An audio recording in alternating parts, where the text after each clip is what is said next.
During her celebrated career as an operatic star, has accumulated a wealth of experience and knowledge from which to draw her stories and comment. We present Geraldine Farrar. Good afternoon, my radio opera friends.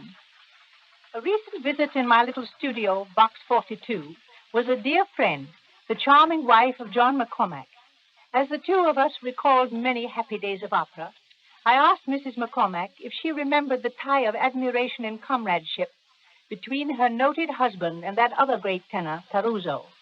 She laughed and offered this delightful story of an incident that took place one day when there was a general gathering of musical celebrities.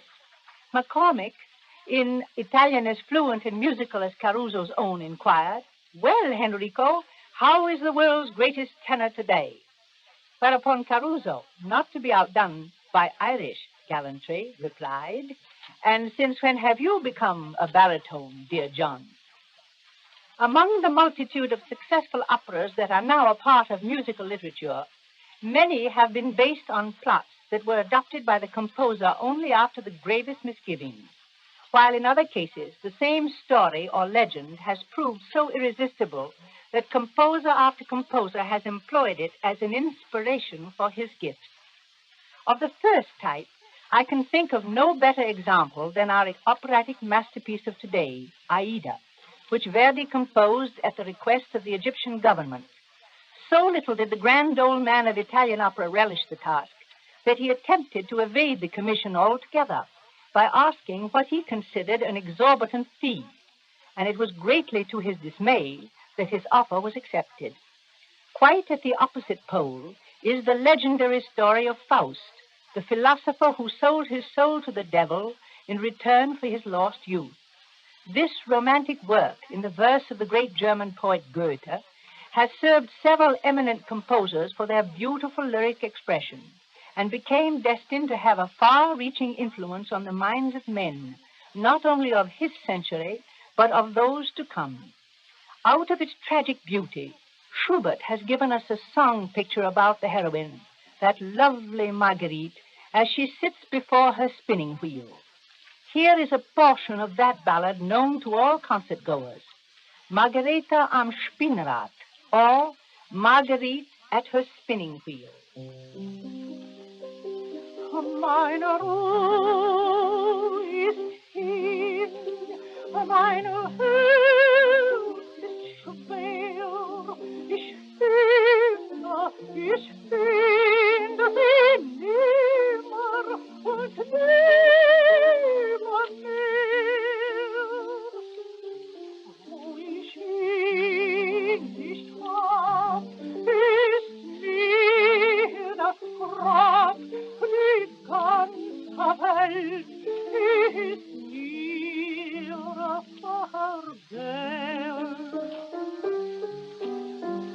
Meine Ruhe ist hin, meine Herz ist schwer.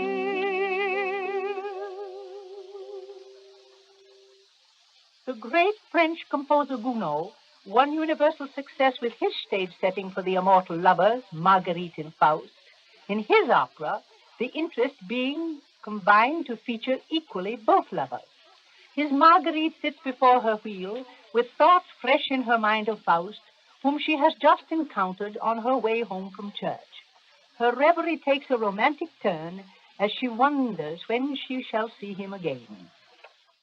Je voudrais bien savoir quel était ce jeune homme, si c'est un grand seigneur, et comment il se nomme, s'il était un roi de Syrie qui jusqu'à la tombe fidèle eut ton souvenir de sa belle, qui un coup honneur ciselé.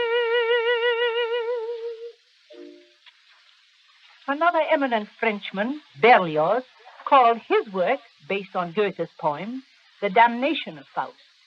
In it, he portrays Faust as the central figure, Marguerite's appearances are less frequent, though none the less effective in their dramatic appeal. This selection shows her also at her spinning wheel. But the season is the sad winter, and already betrayed, she voices the anguish and despair that overwhelm her spirit. Her song bears the title D'amour l'ardente flamme, or Love's Ardent Flame. L'amour l'ardente flamme,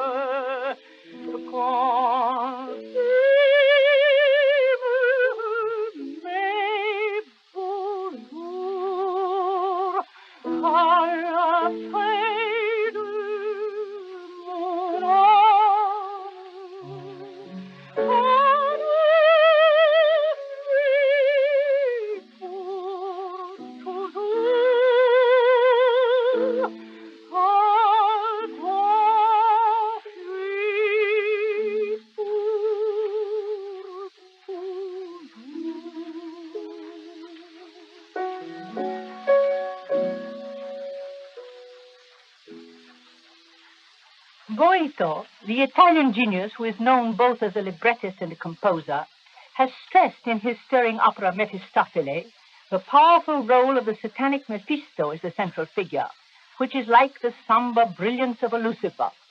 Among notable operatic portraits, I should like to place Chaliapin's magnificent creation as Mephisto beside his peerless Boris Godunov. Like a fragrant silhouette, Marguerite lends a shadowy and delicate note to the sinister plot woven by the composer's fancy. This gentle refrain I now sing is that sweet delirium of Marguerite in her prison cell. Lontano, lontano, lontano, sui flutti d'un ampio oceano, fra i roridi effluvi del mar, fra l'alghe, fra i fior, fra le palme, la fuga di liberi amanti, erranti migranti raggianti, dirige a quell'isola il vol, a quell'isola il vol.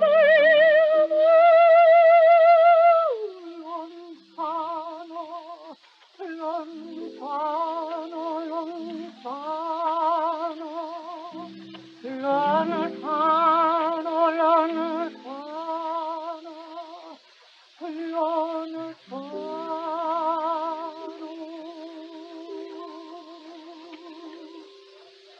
It has been my interesting experience to have sung all these Marguerites, each offering the artist a rare opportunity for operatic mood and tone color. And now I'll leave you until later this afternoon. From the legendary Faust of medieval Germany, as recalled for you by Geraldine Farrar, we turn again to the royal splendor of ancient Egypt, the setting for this afternoon's opera Aida.